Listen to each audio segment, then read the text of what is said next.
अब दौड़ कर गया और नारायण के चरणों को पकड़कर कहा, नाथ आप क्यों आए हो ये तो बताओ। भगवान ने कहा, आपको मालूम नहीं, मैं लक्ष्मी को लेने आया हूं, पर लक्ष्मी को तो मैं अपने यहां रखना चाहता हूं नाथ, मैं इसको छोड़ नहीं सकता।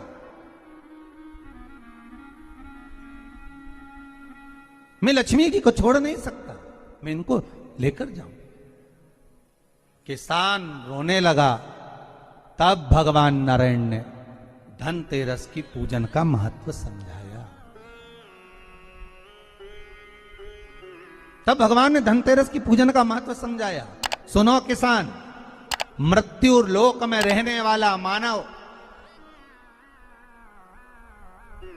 अगर धनवंतरी की पूजन करता है, धनतेरस के दिन कार्तिक महीने में पड़ने वाली सुंदर त्रयोदशी तिथि को जो धनवंतरी की पूजन करेगा, उसके घर से लक्ष्मी कभी बाहर नहीं जाएगी। नारायण जैसे बोले तो किसान तुरंत प्रसन्न हो गया। प्रभु प्रभु आप मुझे वो उपाय, आप मुझे वो पूजा का प्रयोग, आप मुझे वो महत्व उस धनवंतरी पूजन का, उस धनतेरस की पूजन का बता दीजिए, जिससे मेरा कल्याण हो जाए, जिससे मेरा उद्धार हो।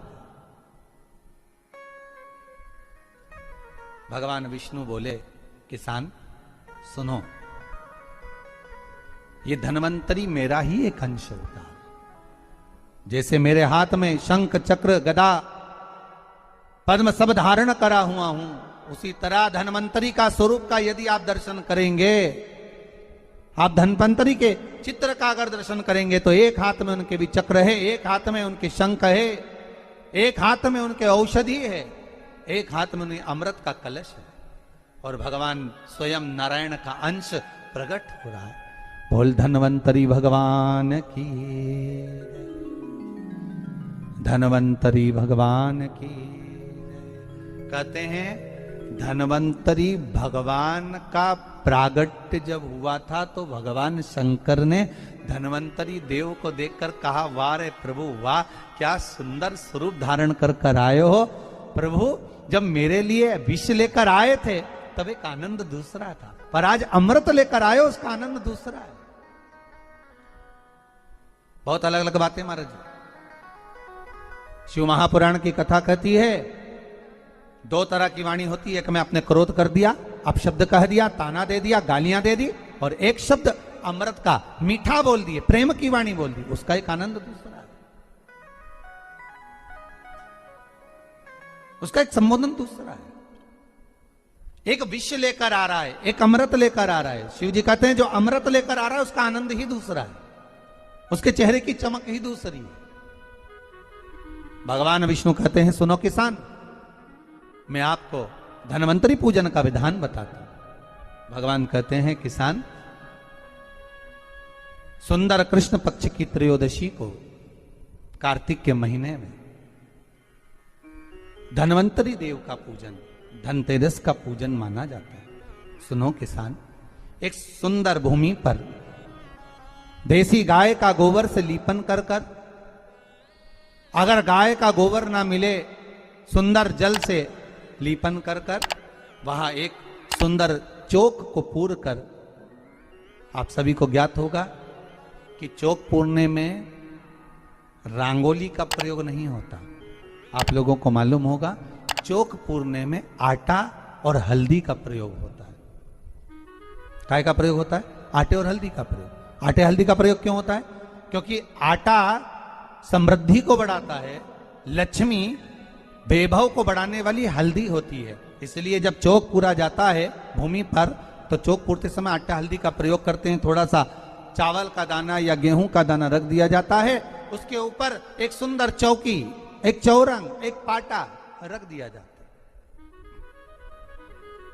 भगवान विष्णु बता रहे हैं किसान को धनतेरस के पूजन का वर्णन, और जो भगवान विष्णु ने बताया है वही पूजन का वर्णन आप लोग श्रवण कर रहे हैं।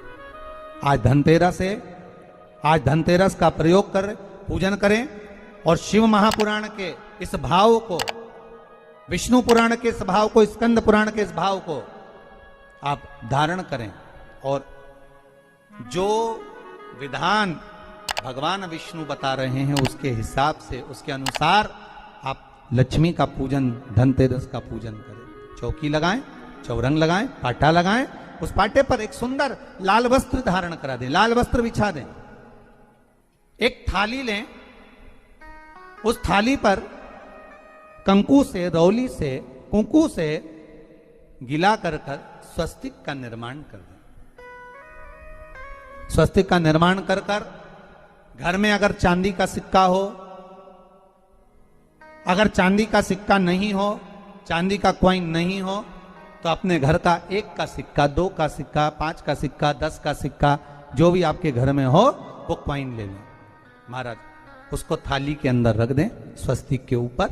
फिर उसका स्मरण करें, आटे के 7 दिए बनाएं, एक थाली में, एक प्लेट में रख लें, घी के दिए बनाएं और उसमें सुंदर बाती को लगा दें। ध्यान दीजिएगा, इसमें जो बाती लगेगी वो लंबी बाती लगेगी।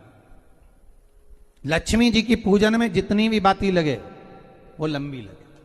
महाराज घी के दिए लगा दें 7, 7 दियों को प्रज्वलित कर लें, प्रकट कर लें। एक दिया तेल का लगा लें। तेल का जो दिया लगाया है, जहां पर आपने सिक्का रखा है, कॉइन रखा है, उसका लेफ्ट हैंड, मतलब आप ऐसे बैठे हो तो आपका सीधा हाथ की ओर आप तेल का दिया लग दें। और जो 7 दिए आपने लगाए हैं वो लक्ष्मी जी के राइट हैंड, मतलब आपका लेफ्ट हैंड हो गया, लक्ष्मी जी का राइट हैंड, आपका लेफ्ट हैंड हो गया, आपका उल्टा। वहां पर 7 दिए जो आपने प्रज्वलित करे हैं वो प्लेट में रख दें। सुंदर थाली जो आपने पूजन के तैयार करी है, उसमें कुंकू, रोली, हल्दी, अबीर, गुलाल, चंदन, मौली, लाल धागा, मौली, अमरबेल के टुकड़े, कमलगट्टे, हल्दी की गांठ, सुंदर भाव में उसको रखें। जल का पात्र सुंदर आनंद से, जो क्वाइन चांदी का और देसी क्वाइन आपने जो रखा है उसका जल से पूजन करें। लक्ष्मी पूजन का समय अलग अलग होता है, पर धनतेरस की पूजन का जो समय है वो प्रदोष काल से प्रारंभ हो जाता है। कब से प्रारंभ हो जाता है? प्रदोष, क्योंकि शिव के द्वारा निर्मित है लक्ष्मी पूजन का भाव। महाराज क्वाइन का पूजन करें, कंकु आदि से पूजन करने के बाद दोनों सौ को उठा लें। दोनों क्वाइन, जो चांदी का सिक्का है और जो देसी क्वाइन है, उसको उठाकर उस पर जो कलेवा है, मौली है, नाड़ा है, लच्छा है, उसको लपेटना प्रारंभ कर दें और उसको लपेटें। पहले चांदी का सिक्का लपेट दे, फिर देसी सिक्का जो आपने रखा है 1, 2, 5, 10 का जो सिक्का रखा है उसको लपेट थाली में, उसको रख लें।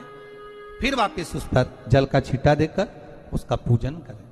महाराज हल्दी, रौली, मौली, चंदन आदि लगाकर सुंदर भाव से चावल को हल्दी में भिगो लें और पीले चावल कर उल्टे हाथ में चावल लेकर माता लक्ष्मी के ऊपर जो 2 सिक्के रखे हैं उनका पूजन करें।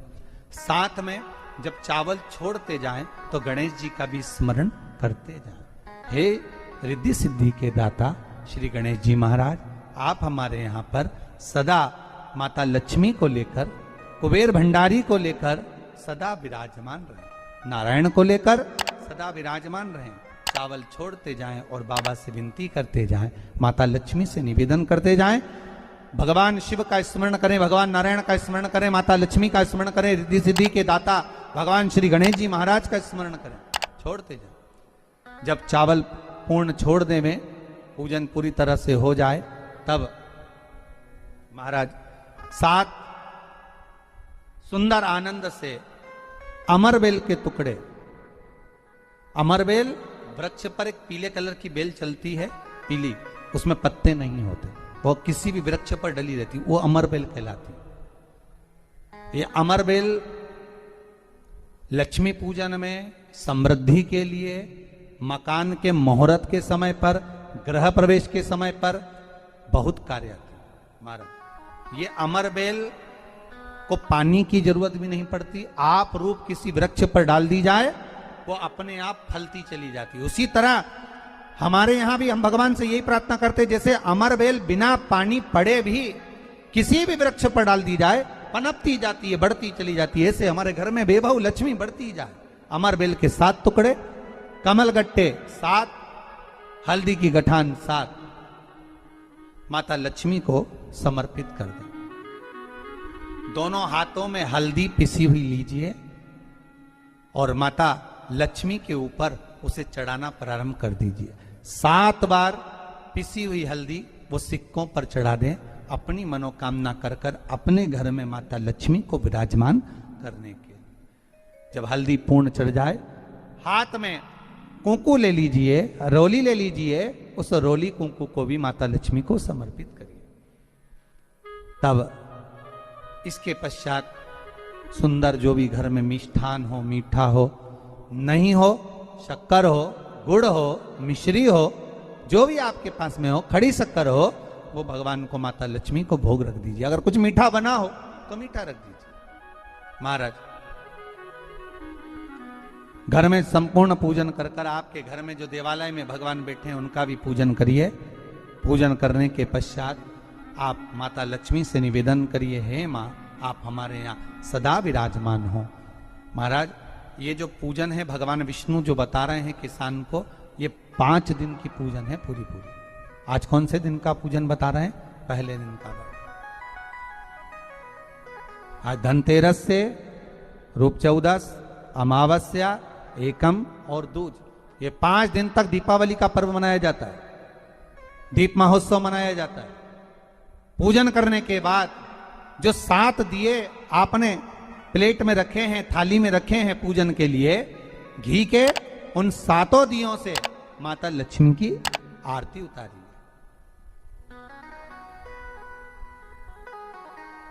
उन 7 दियों से माता लक्ष्मी का पूजन करिए। माता लक्ष्मी से विनती करिए, मां हम आपके पुत्र हैं, मां आप हमारे घर का रास्ता भूल गई हो, बहुत कष्ट है, बहुत दुखी है, पर भगवान शिव पर विश्वास कर कर, कुबेर भंडारी पर, कुबेरेश्वर महादेव पर विश्वास कर कर, भगवान नारायण के सुंदर प्रसंगों पर विश्वास कर कर, मां भगवान शंकर का अनुमोदन कर कर, हे मां आप हमारे घर में विराजमान हो, मां आप हमारे मार्ग को, हमारे घर को, हमारे घर के रास्ते को, हमारे घर के द्वार को आप भूल गई हो मां। हे बेबहू लक्ष्मी, हे धन लक्ष्मी, हे संतान लक्ष्मी, हे मां लक्ष्मी, हे धान्य लक्ष्मी, आप हमारे घर में विराजमान हो। 7 दीप जो प्रज्वलित करे हैं उससे माता की आरती उतारिए। फिर माता को झोली पसार कर प्रणाम कर कर भूमि पर नमन करो। जब झोली पसार कर प्रणाम करें, झोली को अपनी ओर गिरा लें और माता को नमन कर कर जो 7 दिए आपने लगाए हैं उन 7 दिए को अलग अलग स्थान पर ले जाकर, जैसे घर के हॉल में, एक रसोई घर में, एक जहां पर आप लक्ष्मी रखते हो उस स्थान पर, एक घर के द्वार के पास में, एक तुलसी के क्यारे के पास में, ऐसे अलग अलग 7 स्थान पर उन दीप को रख दिया जाए। महाराज एक भगवान का जहां पूजन हुआ है, लक्ष्मी की जहां आराधना करी, एक दीप वहां पर भी रखा जाए। जो तेल का दिया लग रहा है उसके पास में, फिर कहेंगे तेल का दिया माता लक्ष्मी के उल्टे हाथ पर और घी का दिया माता लक्ष्मी के सीधे हाथ पर। मतलब जो सिक्के आपने रखे हैं उस सिक्के का उल्टा हाथ तेल का, मतलब आपका सीधा हाथ होगा जहां तेल का दिया रखाएगा, और जहां आपका उल्टा हाथ होगा जहां पर घी का दिया लगा, वहां माता जी का सीधा हो गया, आपका उल्टा हो। माता का स्मरण, माता लक्ष्मी से निवेदन करिए, हे मां कृपा सागर, करुणा सागर, मां आप भगवान विष्णु के साथ विराजमान हुए, आप भगवान नारायण के साथ में हमारे यहां सदा विराजमान हो, मां ऐसी कृपा कर दीजिए। महाराज मां से विनती कर कर बड़ा उत्साह, बड़ा उमंग, बड़ा आनंद रखना, ये भाव रखना घर में।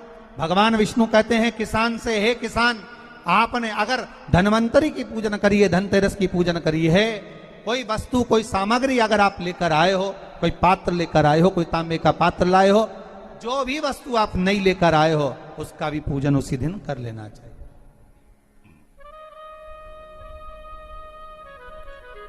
उसका भी पूजन करना चाहिए। बड़ा भाव रखकर भगवान विष्णु ने किसान को बताया। बड़ा भाव। किसान सुनकर बड़ा प्रसन्न हुआ। नारायण प्रभु, क्या मां फिर मेरे घर में रहेगी? भगवान कहते हैं, सुनो किसान, ये लक्ष्मी, अगर आप धनवंतरी का पूजन करते हो, धनतेरस का पूजन सुंदर कार्तिक के महीने की कृष्ण पक्ष की त्रयोदशी को अगर आप कर रहे हो, तो ये लक्ष्मी भले मेरे साथ बैकुंठ में जाकर रहे, पर